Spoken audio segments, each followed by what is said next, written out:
축하드립니다. 우리 태우 너무 귀엽네요. 아이고 복도지네요. 돌잔치장에 울려 퍼지는 축하 인사 소리에 저는 환하게 웃으며 인사를 건넸습니다. 처사이의 돌잔치라 마음이 설렜죠. 하객들을 맞이하느라 분주한 와중에도 남편이 아이를 안고 찍은 사진이 얼마나 예쁜지 틈틈이 확인하곤 했습니다. 그런데 그때였습니다. 어머님, 오셨어요? 입구 쪽에서 들려온 목소리에 고개를 돌렸다가 저는 그 자리에서 얼어붙고 말았습니다. 시어머님께서 편찮으시다며 못 오신다던 시댁 할머님이 갑자기 나타나신 것이었는데 그분은 다름 아닌 20년 전 제가 자랐던 보육원의 원장님이었습니다. 순간 손에 들고 있던 꽃다발을 떨어뜨릴 뻔했습니다. 심장이 터질 것처럼 뛰었고 다리가 후들거렸습니다. 할머님과 눈이 마주쳤을 때 그분의 눈빛에서도 같은 충격이 읽혔습니다. 하지만 우리는 아무 말도 할 수 없었습니다. 주변에는 축하객들로 가득했고 남편도 바로 옆에서 손님들을 맞이하고 있었으니까요. 아들의 첫 돌을 축하하는 이 특별한 날, 저는 20살 때까지 보육원에서 자란 입양아이자 시할머님의 보육원 출신이라는 놀라운 비밀을 안고 서 있어야 했습니다. 그렇게 우리의 이야기는 시작되었습니다. 차가운 겨울바람이 불던 1월의 어느 날이었습니다. 제 아들의 첫 돌을 축하하기 위해 예약한 돌잔치홀에서 저는 분주히 손님들을 맞이하고 있었습니다. 아침부터 시작된 준비로 이미 지친 상태였지만 처사이의 돌잔치인 만큼 최선을 다해 손님들을 맞이하고 있었죠. 축하드립니다. 아이가 정말 예쁘네요. 손님들의 축하 인사가 이어지는 가운데 문득 입구 쪽에서 낯익은 기척이 느껴졌습니다. 고개를 들어 바라본 그 순간 저는 그 자리에 얼어붙고 말았습니다.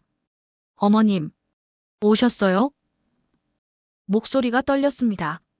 시어머님께서 갑자기 편찮으시다며 못 오신다던 시댁 할머님이 예고 없이 방문하신 것입니다. 하지만 그것보다 더 큰 충격은 그분이 바로 20년 전 제가 머물었던 보육원의 원장님이라는 사실이었습니다. 할머님과 눈이 마주쳤습니다. 그 순간 할머님의 눈도 커졌고 입술이 살짝 떨리는 것이 보였습니다. 서로를 알아본 것이 분명했습니다. 하지만 우리는 아무 말도 할 수 없었습니다. 주변에는 축하객들로 가득했고 남편도 바로 옆에서 손님들을 맞이하고 있었으니까요. 아이고, 우리 손자 며느리. 할머님은 마치 아무것도 모르시는 것처럼 자연스럽게 저를 끌어안아 주셨습니다. 그 순간 할머님의 품에서 20년 전 그때의 향기가 느껴졌습니다.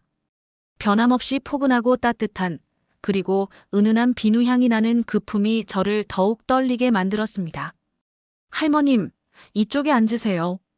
겨우 떨리는 목소리를 가다듬고 할머님을 자리로 안내했습니다. 머릿속이 하얘졌습니다. 20살 무렵까지 보육원에서 자란 제가 그곳 원장님의 손자 며느리가 되어 있다는 사실이, 그리고 그 사실을 아무도 모른다는 것이 이제야 실감났습니다. 돌잔치는 계속되었고 저는 기계처럼 움직이며 손님들을 맞이했습니다. 하지만 제 시선은 자꾸만 할머님께로 향했고 할머님도 저를 바라보실 때마다 깊은 뜻이 담긴 눈빛을 보내셨습니다. 그렇게 우리는 서로의 비밀을 간직한 채 돌잔치라는 특별한 날을 보내기 시작했습니다. 할머님을 마주한 그 순간 20년 전의 기억이 물밀듯이 밀려왔습니다. 제가 처음 보육원에 왔을 때는 겨우 2살이었다고 합니다. 어머니가 저를 안고 보육원 문 앞에 두고 가셨다는 이야기를 듣긴 했지만 그때의 기억은 전혀 나지 않습니다. 제가 기억하는 첫 번째 모습은 따뜻한 온기가 가득했던 보육원의 거실이었습니다. 원장님은 늘 그곳에서 저희를 지켜보시곤 했죠. 다른 보육원과 달리 우리 보육원은 특별했습니다. 원장님이 직접 피아노를 가르쳐 주셨고 매일 저녁 아이들과 함께 모여 책을 읽어주셨습니다. 지연아, 이리 와봐. 원장님은 특히 저를 많이 챙겨주셨습니다. 제가 다른 아이들보다 조용하고 책을 좋아한다는 걸 아시고는 퇴근하실 때마다 동화책을 한 권씩 가져다 주셨어요. 그리고 늘 말씀하셨죠. 지연이는 특별한 아이야. 너는 반드시 좋은 곳으로 갈 거야. 18이 되던 해였습니다. 원장님께서 저를 따로 부르셨습니다. 방 안에는 한 부부가 앉아 계셨고 그분들은 제가 좋아하는 책과 음악에 대해 이야기를 나누셨습니다. 지금 생각해보면 그때부터 입양을 준비하고 계셨던 것 같아요. 지연아, 이분들이 너를 딸로 삼고 싶어 하시는데 어떻게 생각하니? 원장님의 목소리에는 묘한 떨림이 있었습니다. 마치 저를 보내기 싫어하시는 것 같았지만 동시에 제 미래를 위해서는 보내야만 한다는 결심이 묻어 있었죠. 그렇게 저는 20살이 되기 전 새로운 가정으로 입양되었습니다. 떠나는 날 원장님은 평소와 달리 꼭 안아주셨어요. 그리고 귓속말로 이야기하셨습니다. 언젠가는 꼭 다시 만나자. 그때까지 행복하게 살아야 해. 지금 생각해보면 그때 원장님의 눈시울이 붉어졌던 것이 기억납니다. 마지막 작별 인사를 하고 보육원을 나서는 순간 뒤돌아보니 원장님은 여전히 그 자리에 서 계셨어요. 그때는 몰랐습니다. 제가 떠나는 것을 지켜보시는 원장님의 마음이 얼마나 복잡하셨을지. 돌잔치장에서 마주친 할머님의 눈빛에서 저는 그때의 그 마지막 순간을 다시 보았습니다. 20년이라는 세월이 지났지만 그 따뜻한 마음만큼은 전혀 변하지 않은 것 같았습니다. 입양된 첫날 새로운 부모님은 강남의 한 아파트로 저를 데려가셨습니다. 건물 현관에 들어서는 순간부터 모든 것이 낯설었습니다.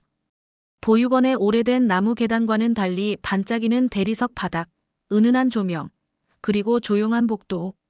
모든 것이 마치 드라마 속 한 장면 같았죠. 지연아, 이제 여기가 내 집이야. 어머님께서 현관문을 열며 말씀하셨습니다. 집 안으로 들어서자 깔끔하게 정돈된 거실이 눈에 들어왔고 한쪽 벽면에는 제가 좋아하는 책들이 가득 꽂혀 있는 책장이 있었습니다. 나중에 알게 된 사실이지만 부모님께서는 제가 오기 전부터 한 달간 책을 모아두셨다고 합니다. 내 방도 준비해놨단다. 아버님께서 방으로 안내해 주셨습니다. 하얀 벽지에 파스텔톤의 커튼, 아담한 책상과 침대까지. 처음으로 제 혼자만의 공간이 생겼다는 사실에 가슴이 떨렸습니다. 하지만 적응이 쉽지만은 않았습니다. 보육원에서는 항상 누군가와 함께였는데 혼자만의 방에서 자는 것이 무서웠습니다. 첫 일주일 동안은 거의 매일 밤 악몽을 꾸었고 한밤중에 울음을 터뜨리기도 했죠. 그럴 때마다 어머님은 항상 제 방으로 와주셨습니다. 따뜻한 우유를 타주시고 제 머리를 쓰다듬어 주시면서 이야기를 들려주셨어요. 어머님의 그런 모습에서 문득 보육원 원장님이 떠올랐던 적도 있었습니다. 지연아, 우리가 널 얼마나 기다렸는지 아니?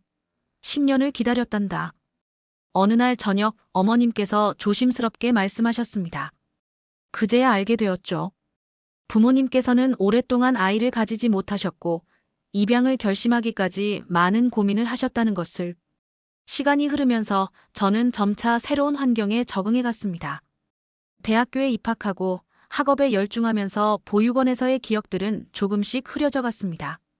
하지만 가끔 꿈에서 원장님의 모습이 떠오르곤 했습니다. 그때마다 마음 한켠이 아려왔지만 그것도 시간이 지나면서 잊혀져 갔죠. 양부모님의 사랑은 날이 갈수록 깊어졌습니다. 제가 원하는 것은 무엇이든 해주시려 했고 때로는 과하다 싶을 정도로 저를 아끼셨습니다.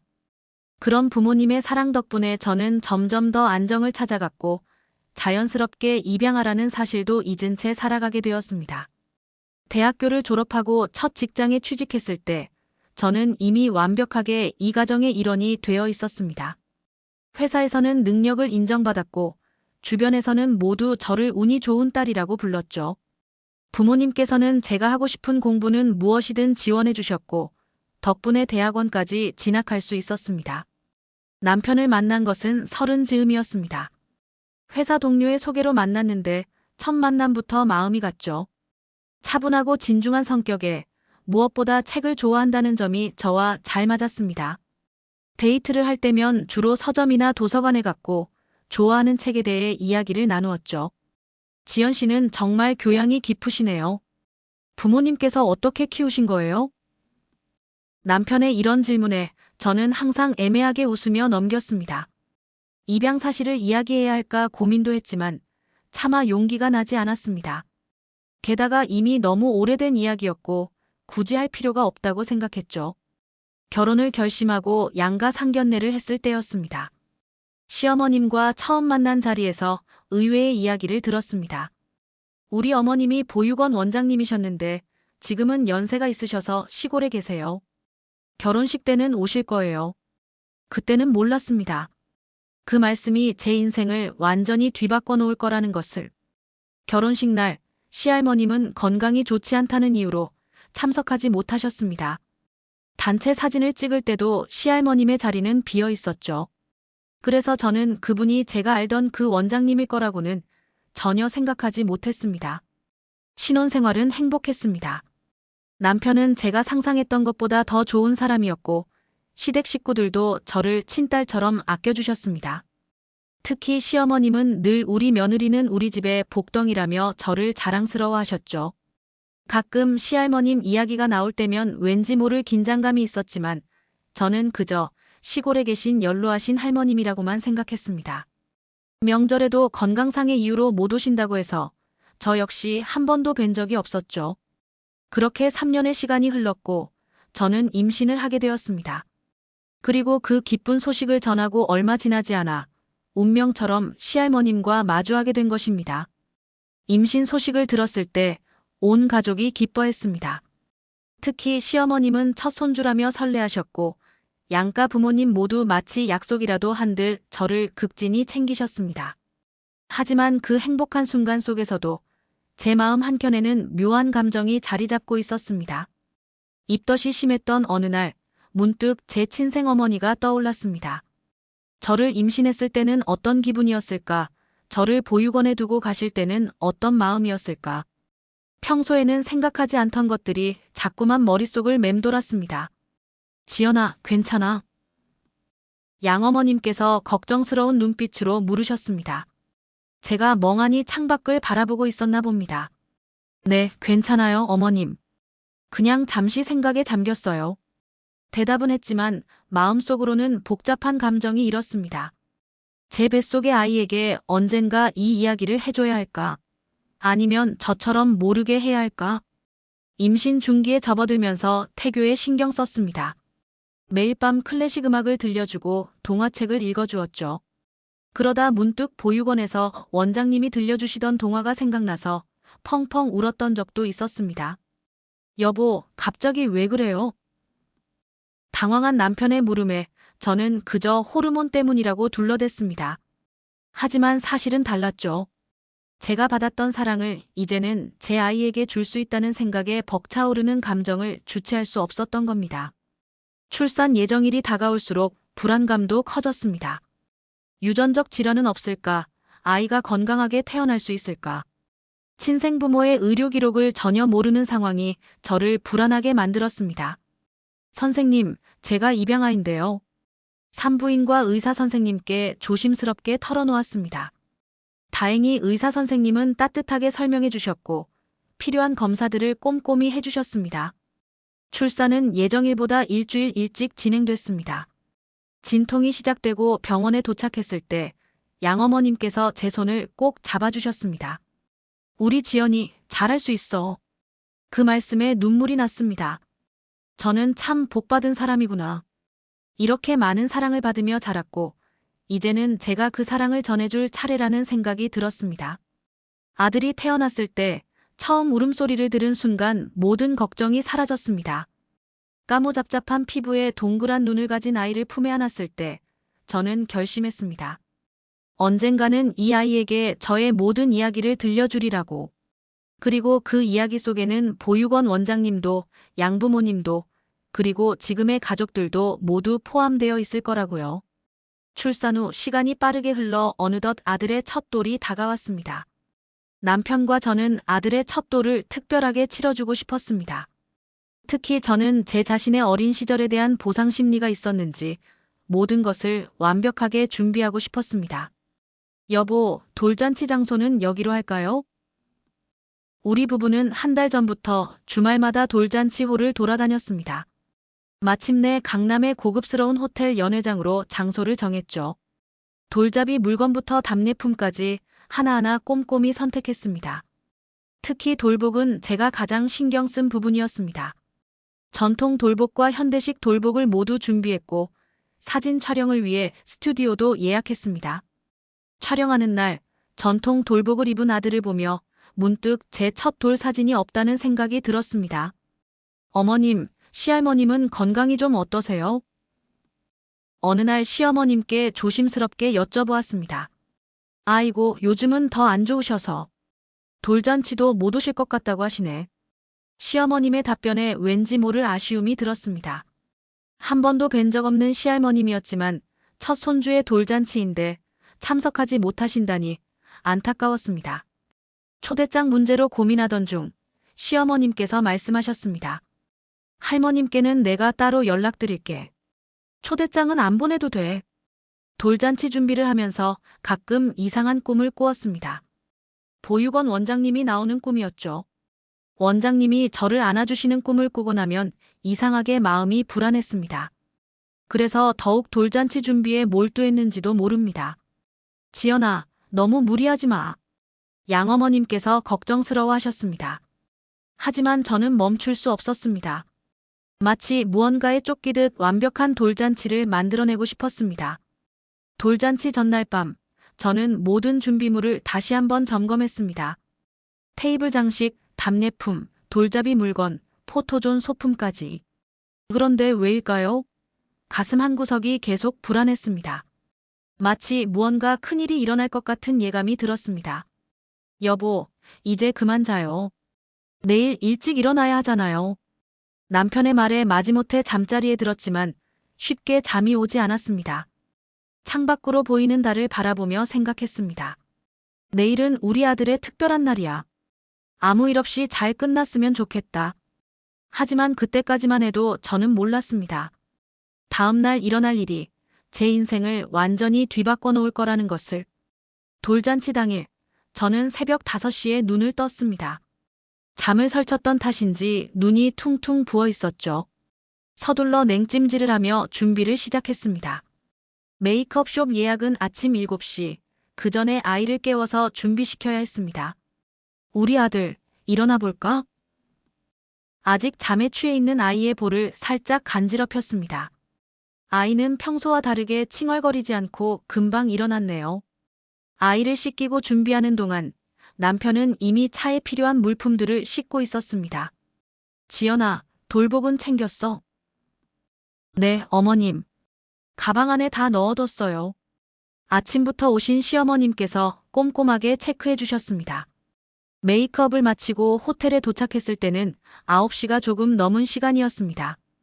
연회장 입구에는 이미 김태우 첫돌이라는 현수막이 걸려 있었고 장식업체 직원들이 분주히 움직이고 있었습니다.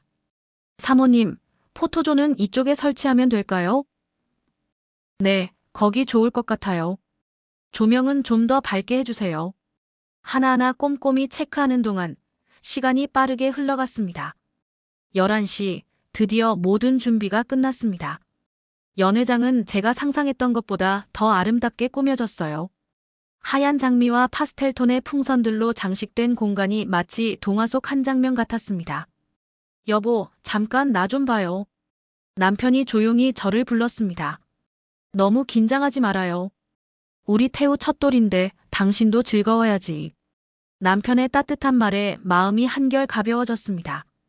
11시 반 하객들이 하나둘 도착하기 시작했습니다. 양가 부모님들은 입구에서 손님들을 맞이하고 계셨고 저는 아이의 돌복을 갈아입히고 있었죠. 어머, 태우 너무 귀엽다. 아이고 복도지네. 오시는 손님마다 아이를 예뻐해 주셨습니다. 그때였습니다. 어머님이 오셨대. 남편의 말에 고개를 돌렸습니다. 처음에는 그저 시어머님이 오신 줄 알았죠. 하지만 이내 제 눈앞이 흐려졌습니다. 저 멀리 입구에 서 계신 분. 그분은 분명 시할머님이었고 동시에 제가 그토록 그리워하던 원장님이었으니까요. 그 순간 제 다리가 후들거리기 시작했습니다. 숨이 가빠졌고 심장이 터질 것처럼 뛰었습니다. 20년 만의 재회가 하필 이런 날, 이런 방식으로 이루어진다니. 시간이 멈춘 것만 같았습니다. 할머님과 제 시선이 마주친 그 순간 주변의 모든 소리가 멀어지는 것 같았습니다. 할머님의 머리는 하얗게 새어 계셨지만 그 눈빛만큼은 제가 기억하는 그대로였습니다. 따뜻하면서도 깊이가 있는, 그리고 언제나 저를 안심시켜주던 그 눈빛. 어머님, 이쪽으로 오세요. 시어머님께서 할머님을 안내하시는 동안 저는 그저 그 자리에 얼어붙은 채로 서 있었습니다. 할머님도 저를 보시고 잠시 발걸음을 멈추셨다가 이내 평소와 다름없는 표정으로 걸어오셨습니다.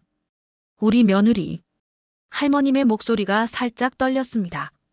저를 끌어안으시는 할머님의 팔에도 미세한 떨림이 느껴졌죠. 그 순간 보육원에서의 마지막 날 할머님께서 해주셨던 포옹이 떠올랐습니다. 20살에 제가 받았던 그 포옹과 35에 제가 받는 이 포옹이 겹쳐지는 듯 했습니다. 할머님, 멀리서 오시느라 고생하셨어요. 겨우 말씀을 드렸지만 목소리가 떨려 나왔습니다. 할머님은 저를 한참 동안 바라보시더니 입가에 따뜻한 미소를 머금으셨습니다. 우리 태우가 할미 보고 싶어서 이렇게 왔지.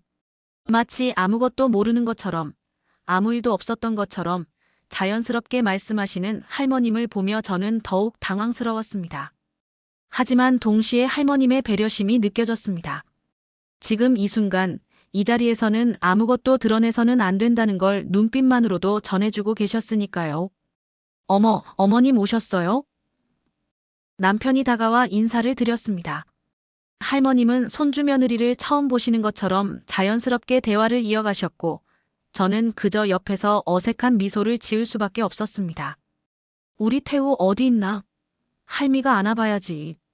할머님께서 아이를 찾으시자 저는 기계적으로 아이를 안고 있던 남편에게서 태우를 받아 할머님께 안겨드렸습니다. 할머님은 태우를 품에 안으시고는 한동안 말없이 바라보셨습니다. 그 눈빛에는 깊은 감정이 서려 있었습니다. 할머님, 이쪽에 자리 마련해뒀어요. 시어머님의 안내로 할머님께서 자리에 앉으시는 동안 저는 잠시 화장실로 도망치듯 걸음을 옮겼습니다. 화장실 거울 앞에 선 저는 창백해진 제 얼굴을 마주했습니다. 심장은 여전히 빠르게 뛰고 있었고 손은 차갑게 식어 있었죠. 진정해. 진정하자. 깊은 숨을 몇 번 들이쉬고 내쉬면서 마음을 가다듬으려 했지만 머릿속은 여전히 혼란스러웠습니다. 이제 어떻게 해야 할까? 할머님은 어떤 마음이실까? 그리고 이 비밀을 언제까지 간직해야 할까? 화장실에서 나와 연회장으로 돌아왔을 때 이미 많은 하객들이 자리에 앉아 계셨습니다. 식순에 따라 돌잔치가 진행되었지만 저는 계속해서 할머님을 의식할 수밖에 없었습니다. 할머님은 마치 처음 만난 손주 며느리를 바라보시듯 자연스럽게 행동하고 계셨지만 가끔 저를 바라보시는 눈빛에서 깊은 의미가 느껴졌습니다. 지연아, 이제 돌잡이 시작할까? 시어머님의 말씀에 저는 흠칫 놀랐습니다. 너무 생각에 잠겨 있었나 봅니다. 네, 어머님. 돌잡이 테이블로 향하는 동안 등 뒤로 할머님의 시선이 느껴졌습니다. 아이를 안고 돌잡이 상 앞에 앉히면서 문득 20살 때의 제가 떠올랐습니다. 그때도 이렇게 많은 사람들 앞에서 떨리는 마음으로 서 있었던 것 같았어요. 하나, 둘, 셋. 카메라 플래시가 터지고 사람들의 환호성이 들리는 가운데 태우는 망설임 없이 책을 집어들었습니다. 할머님께서 작은 탄성을 내지르시는 소리가 들렸습니다. 역시 우리 손자는 공부를 잘하겠어. 할머님의 말씀에 모두가 웃었지만 저는 왠지 모를 슬픔이 밀려왔습니다. 할머님께서는 이미 20해 전부터 저의 할머님이셨던 거였을까요? 식사가 시작되고 하객들이 모여 대화를 나누는 동안에도 저의 마음은 계속해서 흔들렸습니다. 누군가 말을 걸어올 때마다 어색하게 웃으며 대답했고 사진을 찍을 때도 표정 관리하기가 힘들었습니다. 며느리, 괜찮아? 얼굴이 안 좋아 보이네. 할머님께서 슬쩍 제게 다가오셔서 물으셨습니다. 그 순간 눈물이 날 것 같았지만 꼭 참았습니다. 네. 괜찮아요, 할머님. 그저 좀 피곤한가 봐요. 그래. 나중에 얘기하자꾸나. 할머님의 그 한마디에 저는 가슴이 철렁 내려앉았습니다. 할머님도 저와 같은 마음이시구나. 이 상황이 편하지만은 않으시구나. 하는 생각이 들었습니다. 돌잔치는 계속되었고 저는 마치 무대 위의 배우처럼 웃으며 손님들을 맞이했습니다. 하지만 제 머릿속에서는 수많은 생각들이 휘몰아치고 있었습니다. 이제 어떻게 해야 할까? 남편에게는 언제 어떻게 말해야 할까? 시부모님은 알고 계셨을까? 답을 찾을 수 없는 질문들이 끊임없이 떠올랐습니다. 그리고 무엇보다 할머님은 지난 3년 동안 왜 한 번도 저희 집에 오시지 않으셨는지 그 이유를 이제야 알 것 같았습니다. 아마도 할머님께서는 저를 보호하고자 하셨던 걸까요? 아니면 저와 마주하는 것이 힘드셨던 걸까요? 돌잔치가 끝나갈 무렵 하객들이 하나둘 자리를 뜨기 시작했습니다. 정리를 하는 동안 할머님께서는 계속 자리에 앉아 계셨고 저는 그분의 시선을 느끼며 어색하게 움직였습니다. 지연아, 어머님 모시고 커피라도 한잔 하는 게 어떨까? 시어머님의 말씀에 저는 가슴이 덜컥 내려앉았습니다. 때가 왔구나 싶었죠. 네, 어머님.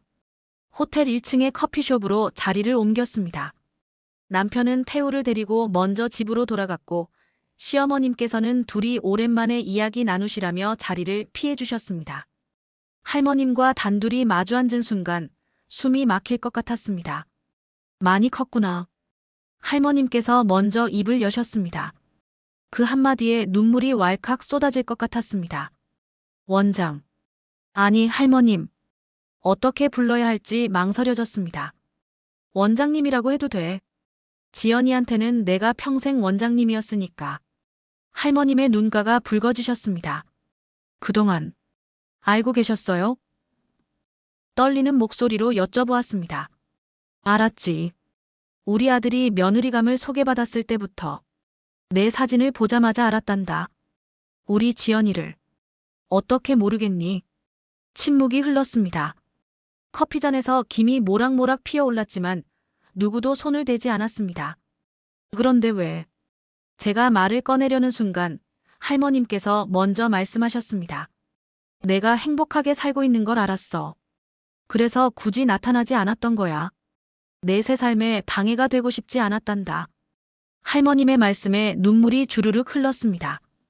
얼마나 많은 밤을 고민하고 망설이셨을지 생각만 해도 가슴이 아팠습니다.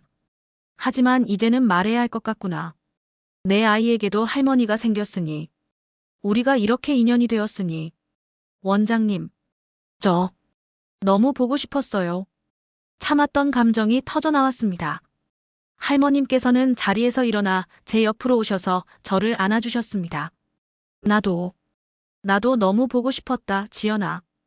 그렇게 우리는 한동안 말없이 서로를 붙잡고 있었습니다. 20년이라는 세월이 만들어낸 공백을 그 따뜻한 포옹으로 채워나가고 있었습니다. 커피숍에서 나와 할머님을 모시고 집으로 향하는 차 안에서 저는 끝없는 생각에 잠겼습니다.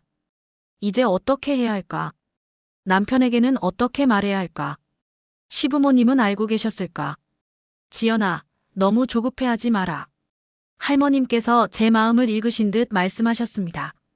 시어머니와 시아버지는 모르신다. 내가 말하지 않았거든. 그건 내가 결정할 문제니까. 차가 신호등 앞에 멈췄을 때 할머님께서 조심스럽게 말씀을 이어가셨습니다. 난 내가 우리 집 며느리가 된다는 소식을 들었을 때 하늘이 준 선물이라고 생각했단다. 하지만 동시에 너무 무거운 짐을 지게 된 것 같아 마음이 아팠지. 할머님, 내가 보육원에 있을 때부터 늘 그랬어. 뭐든 혼자 참고 혼자 해결하려고 했지. 하지만 이제는 혼자가 아니야. 할머니가 있잖니. 눈물이 다시 차올랐습니다. 20살 때까지 원장님으로, 그리고 이제는 할머님으로. 이렇게 한 사람이 두 번의 인연으로 제 삶에 들어오시다니. 집에 도착했을 때 남편이 태우를 재우고 있었습니다. 할머님께서는 자연스럽게 손주의 모습을 보시며 미소 지으셨습니다.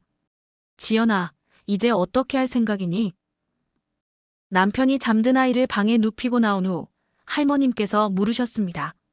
아직 잘 모르겠어요. 남편에게 말해야 할까요?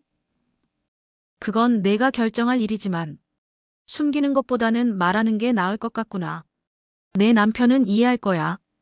할머님의 말씀에 고개를 끄덕였지만 여전히 두려움이 가시지 않았습니다. 입양이라는 사실도, 시할머님이 보육원 원장님이었다는 사실도, 이 모든 것을 어떻게 설명해야 할지 막막했습니다. 할머님, 조금만 더 시간이 필요할 것 같아요. 그래, 서두르지 마라. 하지만 너무 오래 미루지는 말거라. 비밀이란 게 말이다. 시간이 지날수록 더 무거워지는 법이야. 할머님의 말씀이 가슴 깊이 박혔습니다. 지금까지 혼자 안고 있던 비밀이 이제는 둘의 비밀이 되었지만 오히려 그 무게는 더 커진 것만 같았습니다. 이제는 제 선택이 할머님의 입장까지 생각해야 하는 것이니까요. 돌잔치가 끝난 지 일주일이 지났습니다. 그동안 저는 밤마다 잠을 설치며 고민했습니다. 아침에 거울을 보면 눈밑이 퀭해져 있었고 한숨을 자주 쉬는 제 모습을 남편도 눈치챈 것 같았습니다. 여보, 요즘 무슨 고민 있어요? 어느 저녁 태우를 재운 후 남편이 조심스럽게 물었습니다. 아니에요. 그냥 좀 피곤해서. 얼버무리듯 대답했지만 남편의 눈빛은 진지했습니다. 돌잔치 끝나고 나서부터 많이 힘들어 보여요. 무슨 일 있으면 말해요. 남편의 따뜻한 관심이 오히려 더 마음을 무겁게 만들었습니다. 이런 남편에게 지금까지 숨겨왔다는 게 너무나 미안했습니다. 할머님의 말씀도 계속 귓가에 맴돌았고요. 그날 밤 저는 할머님께 전화를 드렸습니다. 할머님, 남편에게 이야기하려고 해요. 그래. 잘 생각했어. 용기를 내보렴. 할머님의 목소리에서 안도감이 느껴졌습니다. 주말이 되었습니다. 태우를 시댁에 맡기고 남편과 단둘이 시간을 보내기로 했습니다. 한강공원으로 나와 벤치에 앉았습니다. 차가운 겨울바람이 불었지만 제 손은 땀으로 축축했습니다. 여보, 할 이야기가 있어요. 떨리는 목소리로 입을 열었습니다. 응, 말해봐요. 남편이 제 손을 따뜻하게 잡아주었습니다. 사실 나는 입양아예요. 첫 마디를 꺼내자마자 눈물이 흘렀습니다. 그리고 할머님은 내가 있었던 보육원의 원장님이셨어요. 남편의 손에 힘이 들어갔습니다. 놀란 듯한 표정이었지만 말없이 제 이야기를 들어주었습니다. 20살까지 보육원에서 자랐고 그때 지금의 부모님께 입양됐어요. 그리고 돌잔치 때 할머님과 재회하게 된 거예요. 이야기를 마치고 고개를 들어 남편을 바라보았습니다. 남편의 눈에도 눈물이 고여 있었습니다. 미안해요. 지금까지 말하지 못해서. 아니에요. 말하기 힘들었을 텐데. 용기 내줘서 고마워요. 남편이 저를 끌어안았습니다. 그렇게 우리는 한동안 말없이 서로를 아는 채로 있었습니다. 차가운 겨울바람이 불었지만 남편의 품은 따뜻했습니다. 마침내 제 어깨에서 무거운 짐 하나가 내려진 것 같았습니다. 그래서 할머님이 그동안 우리 집에 한 번도 오시지 않았던 거였군요. 한강공원을 걸으며 남편이 중얼거렸습니다. 많이 놀랐죠? 조심스럽게 남편의 표정을 살폈습니다. 놀랐다기보다는 미안해요. 내가 몰라봐서. 남편의 목소리가 흔들렸습니다. 당신이 얼마나 힘들었을지. 돌잔치 때 당신 표정이 안 좋았던 게 이제야 이해가 돼요. 남편은 잠시 걸음을 멈추고 제 얼굴을 바라보았습니다. 근데 신기해요. 할머님이 원장님이셨다니. 이런 인연이 있다는 게 나도 믿기지 않았어요. 돌잔치 날 할머님을 보는 순간 다리가 후들거렸다니까요. 그럼 어머님과 아버님은 모르시는 거예요? 남편이 물었습니다. 네, 할머님 말씀으로는 아무도 모르신다고 해요. 이제 어떻게 하고 싶어요? 남편의 질문에 잠시 생각에 잠겼습니다. 시부모님께도 말씀드려야 할 것 같아요. 이대로 계속 숨기는 건 할머님께도 너무 죄송할 것 같고. 그래요. 나도 그게 좋을 것 같아요. 어머님, 아버님은 분명 이해하실 거예요. 남편이 제 어깨를 감싸 안으며 말했습니다. 그리고 여보, 이제부터는 혼자 고민하지 말아요. 당신의 모든 것을 있는 그대로 사랑하니까. 남편의 말에 눈물이 났습니다. 이렇게 이해해주고 받아들여줄 거라고 예상은 했지만 막상 듣고 나니 너무나 감사했습니다. 고마워요. 정말 고마워요. 그나저나 남편이 갑자기 웃음을 지었습니다. 우리 태우가 책을 집은 게 당신을 닮아서였나 봐요. 할머님 말씀처럼. 그 말에 저도 웃음이 났습니다. 그동안의 무거움이 조금씩 거치는 것 같았습니다. 돌아오는 차 안에서 남편이 물었습니다. 할머님과는 자주 연락하세요? 아니요. 아직은 조심스러워서. 이제는 자주 뵈어도 될 것 같아요. 우리 태우도 할머님이 보고 싶어 할 텐데. 남편의 말에 가슴이 따뜻해졌습니다. 이제는 정말로 새로운 시작을 할 수 있을 것 같았습니다. 남편과 상의 끝에 우리는 다음 주말에 시부모님을 찾아뵙기로 했습니다. 할머님께도 미리 연락을 드렸고 할머님께서는 내 마음대로 하렴이라며 따뜻하게 응원해 주셨습니다. 시부모님 댁에 도착했을 때 저는 심장이 터질 것만 같았습니다. 태우는 평소처럼 해맑게 웃으며 할아버지 할머니를 보고 좋아했지만 저는 긴장을 감출 수가 없었습니다. 어머님, 아버님, 드릴 말씀이 있습니다. 남편이 먼저 입을 열었습니다. 왜 그러니? 무슨 일 있어? 시어머님께서 걱정스러운 표정으로 물으셨습니다. 실은 지연이가. 남편이 잠시 머뭇거리다가 제 손을 꼭 잡아주었습니다. 어머님, 제가 말씀드리겠습니다. 떨리는 목소리로 이야기를 시작했습니다. 보육원에서의 생활, 20살에 입양된 일, 그리고 할머님과의 인연까지 모든 것을 말씀드렸습니다. 그래서 돌잔치 때 할머님과 이야기를 마치자 방 안에 무거운 침묵이 내려앉았습니다. 어머님께서는 그동안 알고 계셨던 거였어요? 시어머님께서 떨리는 목소리로 물으셨습니다. 아니, 어머님도 모르셨어요? 시아버님께서 놀란 표정으로 말씀하셨습니다. 그러니까 우리 어머님이, 지연이. 시어머님의 눈에 눈물이 고였습니다. 지연아. 시어머님께서 갑자기 저를 끌어안으셨습니다. 얼마나 힘들었니? 그동안 혼자 마음 쓰면서. 어머님, 저도 참았던 눈물을 쏟고 말았습니다. 이런 인연이 있다니. 시아버님께서 감탄하듯 말씀하셨습니다. 우리 어머님께서 그동안 왜 자주 오시지 않으셨는지 이제야 이해가 되는구나. 저희가 너무 모르고 있었네요. 시어머님께서 제 손을 꼭 잡으셨습니다. 이제는 어머님과 더 자주 봐야겠어요. 우리 태우도 증조 할머니가 생겼는데. 그렇게 우리는 오랫동안 이야기를 나눴습니다. 시부모님의 따뜻한 이해와 포용에 저는 다시 한번 이 가족의 일원이 된 것에 감사함을 느꼈습니다. 시부모님과의 대화 이후 할머님과의 관계는 더욱 가까워졌습니다. 주말마다 할머님께서 저희 집에 오시거나 저희가 할머님 댁을 방문했습니다. 그러던 어느 날 할머님께서 조심스럽게 말씀을 꺼내셨습니다. 지연아, 내 친생 부모에 대해 알고 싶지 않니? 순간 가슴이 덜컥 내려앉았습니다. 사실 한 번도 생각해보지 않은 건 아니었습니다. 특히 태우를 낳고 키우면서 저를 낳아주신 분들은 어떤 분들일까 하는 생각이 자주 들었죠. 할머님, 그분들에 대해 아시는 게 있으신가요? 할머님께서는 오래된 서류철을 꺼내셨습니다. 보육원 기록은 여기다 있단다. 내 어머니가 널 데려오실 때의 기록도. 떨리는 손으로 서류를 받아들었습니다. 20년도 더 된 종이에는 희미한 글씨로 몇 가지 정보가 적혀 있었습니다. 내 어머니는 23이었어. 혼자서 널 키울 수 없는 상황이었나 봐. 많이 울면서 널 맡기고 가셨지. 할머님의 말씀에 눈물이 흘렀습니다. 그분, 지금은 어떻게 지내실까요? 찾아보면 알 수 있을 거야. 하지만 지연아, 각오는 해야 해. 그분들이 만나길 원하지 않을 수도 있고. 남편이 제 어깨를 감싸 안았습니다. 당신이 원한다면 내가 함께 찾아볼게요. 깊은 숨을 내쉬었습니다. 이제까지는 피해왔던 일이지만 이제는 직면할 때가 된 것 같았습니다. 할머님, 찾아보고 싶어요. 그분들께 꼭 하고 싶은 말이 있어요. 뭐라고 하고 싶은데? 감사하다고. 절 이렇게 좋은 곳에 보내주셔서. 그리고 이해한다고. 그때의 선택이 얼마나 힘드셨을지.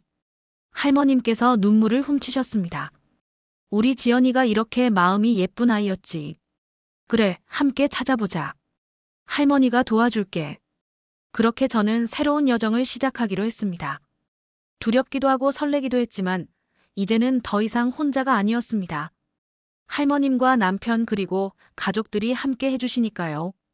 친생부모를 찾는 과정은 생각보다 더디게 진행되었습니다. 하지만 그 시간 동안 저는 오히려 가족이라는 것의 진정한 의미를 깊이 생각하게 되었습니다. 지연아, 이거 봐. 어느 날 할머님께서 오래된 앨범을 가져오셨습니다. 거기에는 제가 보육원에 있을 때의 사진들이 가득했습니다. 이때는 내가 5살 때구나. 피아노를 처음 배우기 시작했을 때야. 할머님의 설명을 들으며 사진을 보는데 문득 태우가 옆에서 물었습니다. 엄마, 이게 엄마예요? 그래, 엄마가 어렸을 때야. 근데 왜 증조할머니랑 같이 있어요?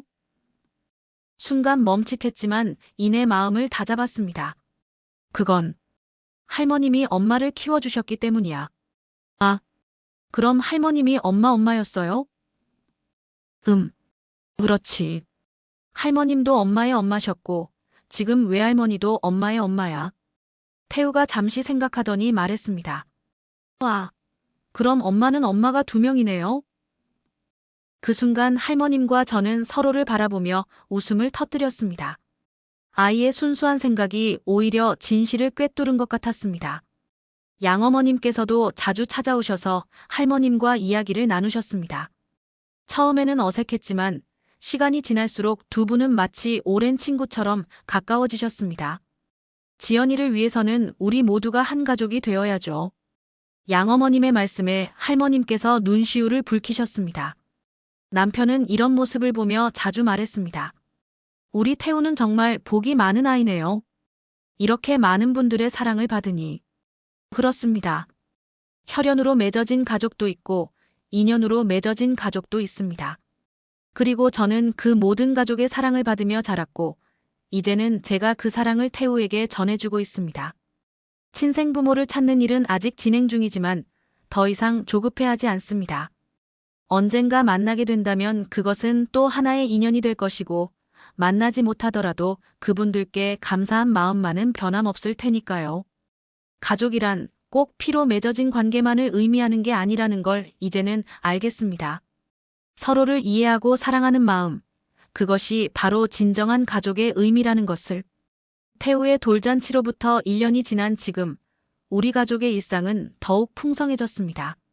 매주 일요일이면 할머님께서 오셔서 태우에게 그림책을 읽어주시고 한 달에 한 번은 온 가족이 모여 식사를 합니다.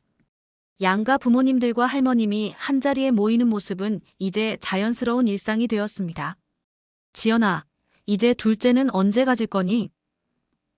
어느 날 할머님께서 물으셨습니다. 글쎄요. 아직은 태우에게 집중하고 싶어요. 그래. 서두르지 마라. 내가 행복한 게 가장 중요하니까. 할머님의 말씀처럼 이제는 더 이상 서두르지 않습니다. 친생부모를 찾는 일도 앞으로의 계획도 모든 것이 자연스럽게 흘러가도록 두고 있습니다. 얼마 전에는 제가 살았던 보육원을 다시 찾아갔습니다. 지금은 다른 원장님이 운영하고 계시지만 그곳의 아이들을 보며 저의 어린 시절을 떠올렸습니다. 그리고 결심했습니다. 언젠가는 저도 할머님처럼 누군가의 삶에 따뜻한 빛이 되어주고 싶다고. 엄마, 나도 나중에 동생이 생기면 이야기해 줄 거예요. 어느 날 태우가 문득 말했습니다. 할머니가 엄마였다는 거랑 엄마가 착한 아기였다는 거랑. 아이의 순수한 말에 가슴이 따뜻해졌습니다. 제가 걱정했던 것처럼 입양이라는 사실이 부정적으로 받아들여지지 않을 수도 있겠다는 희망이 생겼습니다. 남편은 요즘도 종종 말합니다. 우리 가족이 이렇게 특별한 인연으로 맺어진 게 참 신기해요. 그럴 때마다 저는 대답합니다. 그게 바로 우리 가족만의 이야기니까요. 이제 저는 압니다. 우리 모두는 각자의 방식으로 가족이 되어간다는 것을. 혈연이든 인연이든 진정한 사랑으로 맺어진 관계야말로 진정한 가족이라는 것을. 그리고 앞으로도 계속될 우리 가족의 이야기가 기대됩니다. 할머님의 사랑, 양부모님의 헌신, 시부모님의 이해, 남편의 지지. 이 모든 것들이 모여 만들어낸 우리만의 특별한 이야기가 태우에게도 그리고 언젠가 태어날 둘째에게도 따뜻한 추억으로 남길 바랍니다. 이제 저는 더 이상 혼자가 아닙니다. 우리는 모두 서로에게 특별한 인연이고 소중한 가족입니다. 그리고 이 행복한 이야기는 계속될 것입니다.